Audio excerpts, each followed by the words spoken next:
सुंदरपुर नाम के एक छोटे और शांत गांव में रामचरण अपनी पत्नी सीता और बेटी गीता के साथ रहता था। रामचरण बेहद गरीब था और दिन भर कड़ा परिश्रम करके किसी तरह अपने परिवार का पेट पालता था।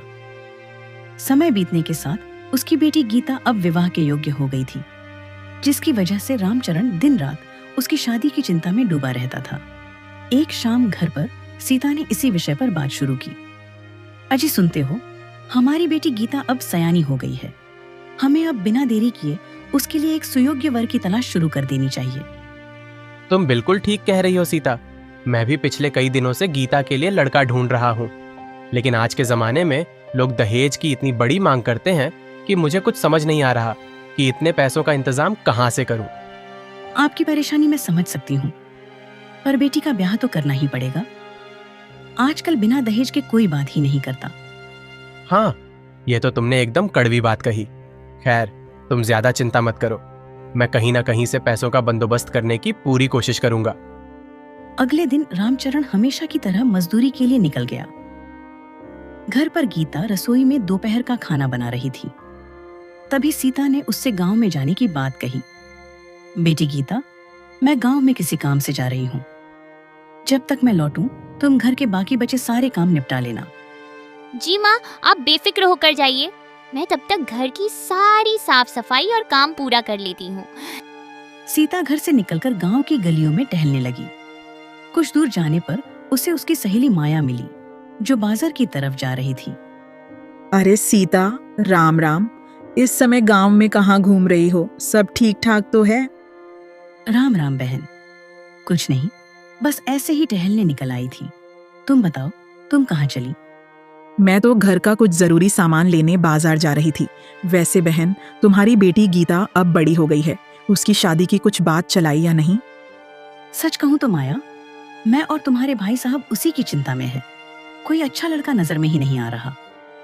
अरे, तो तुमने मुझे पहले क्यों नहीं बताया? मेरी जान पहचान में एक बहुत ही संस्कारी और अच्छा लड़का है, जो अपने माता पिता की इकलौती संतान है। अरे, ये तो बहुत अच्छी खबर है।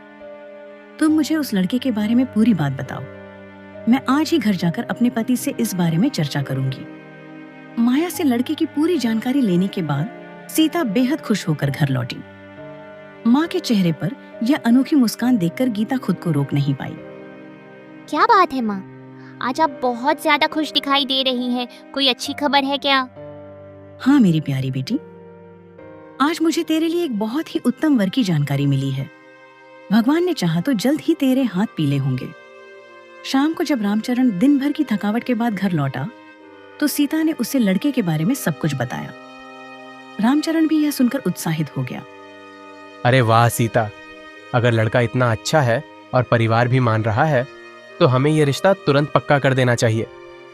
रिश्ता तो हम पक्का कर दें, लेकिन सबसे बड़ा सवाल तो वही है ना कि दहेज और शादी के खर्च के लिए इतने सारे पैसे कहाँ से आएंगे। तुम उसकी फिक्र मत करो, मैंने सब सोच रखा है।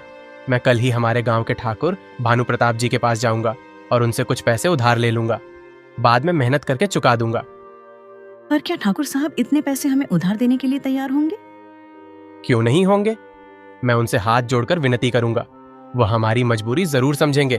तुम बस शादी की तैयारियां शुरू करो। सीता से बात करने के बाद रामचरण अगली सुबह ठाकुर भानु प्रताप की हवेली पर पहुंचा। ठाकुर ने जब रामचरण को अपने सामने देखा तो रौबदार आवाज में पूछा, ओहो रामचरण, कहो भाई, आज यहाँ कैसे आना हुआ? क्या अपनी बेटी की शादी का निमंत्रण पत्र देने आए हो? प्रणाम ठाकुर साहब, अभी निमंत्रण कहाँ दे पाऊंगा, अभी तो बस शुरुआत है। दरअसल मुझे आपसे एक बहुत बड़ी मदद की उम्मीद है।